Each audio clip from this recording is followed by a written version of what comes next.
Assalamualaikum mga kabangsamoros. So for today vlog ay mamamasyal tayo dito ngayon sa Fujairah. Pero bago ang lahat ay papakita ko muna sa inyo itong restaurant ng Kalba na nadaanan namin. At ipapakita ko muna sa inyo ang beach nila dito. So ganito ang beach nila dito.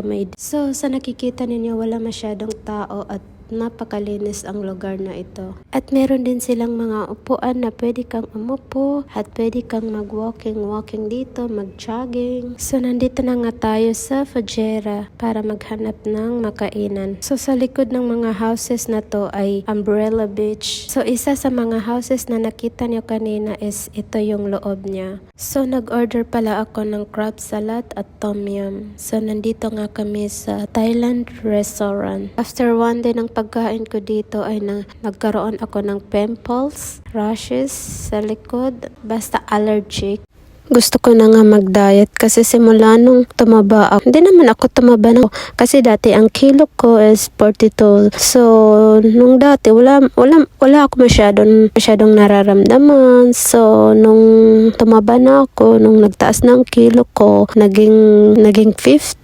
So, iba yung nararamdaman ko sa sarili ko. Yung parang ang bigat ng pakiramdam ko. Laging may masakit ang kamay ko. So, maganda talaga yung maintain mo lang yung pagkain para hindi ka tataba. Yung normal lang ng timbang mo ba? Or yung, basta yung height mo is dapat ganun din yung timbang mo. I mean ba, yung dapat na height mo ay dapat ganun din ang timbang mo.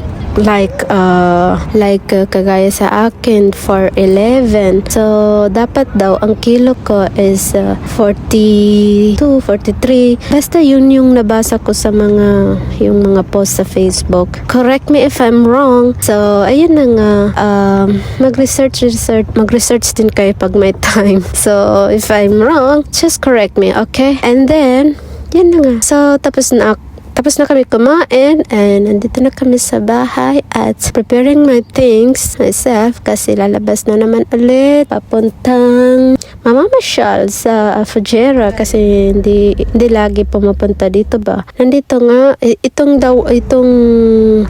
rounding na to, rounding, anong tawag dyan, whatever. So ito ang tawag dito ay Kalba. So hindi pala Kalba.